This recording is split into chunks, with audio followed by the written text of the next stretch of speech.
Hey everybody, this is Justin from LitTube coming at you today with another face-to-face video.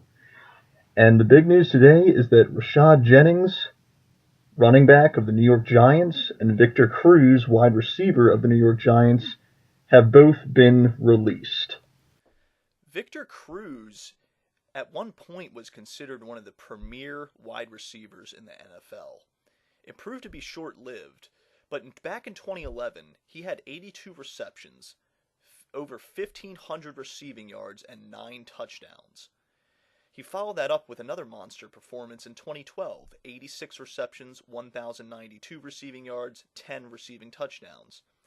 But then Victor Cruz's season was cut short in 2014 when he had a patellar tendon injury. And if you think about that type of injury, it's actually one of the toughest injuries to come back from for an NFL player. Plenty of players have had that injury and it ends up being a career-ending injury for them. Jimmy Graham recently had that injury and came back from it extremely well.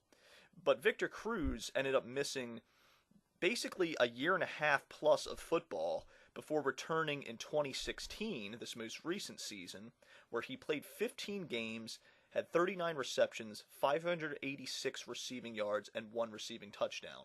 Heading into the 2017 offseason, Victor Cruz is now a 30-year-old receiver. He's 6 feet tall, 204 pounds. And if you ask me, he deserves another chance in the NFL. In fact, I think the Giants should give him another season or two to see if he can come back and do better. I understand that his 2016 stat line is poor, but when you consider that he hadn't been on the football field for over a year and a half, it's actually pretty good. So I think since the Giants waited so long for him to come back, they might as well give him another year or two to see what he can do. Obviously, that's not the direction they're going to go in. They're releasing him. And I guess it's fine. They'll be able to fill that void with younger receivers through the free agency and the draft.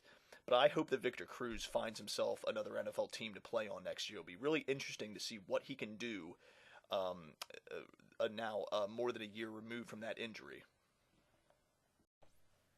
Rashad Jennings has the profile of a bruising power back at 6'1", 231. He's never been flashy over the course of his career, but he consistently gave decent production. He spent the past 3 years of his career on the New York Giants. Now, here's the thing about Rashad Jennings that, in my mind, makes him less notable than Victor Cruz. Rashad Jennings has never had more than 6 touchdowns in a season. That's factoring in rushing and receiving. He's never had more than 6 total touchdowns in a season. He's never had a 1,000-yard rushing yard season either. His career high of rushing yards in a season is 863. Now, Rashad Jennings heads into the 2017 offseason as a 31-year-old running back. And in my opinion, this release was warranted because of his age and his lack of impact over the years. You can never really get more than decent out of Rashad Jennings. He doesn't have the profile of a workhorse running back. He's not a good receiver. And at this point in his career, in all honesty, he's kind of a joker. I mean, the only teams that should be targeting Rashad Jennings in free agency are teams that are completely desperate for a goal line power back. Those are the only teams that should be even targeting a Rashad Jennings. And even at that point, wouldn't you think you could find a younger guy that could come in and be a solid goal line back or power back, a short yardage pounder? I think this guy at 31, he really just lacks impact at this point in his career. And I think it's time for Rashad Jennings to retire.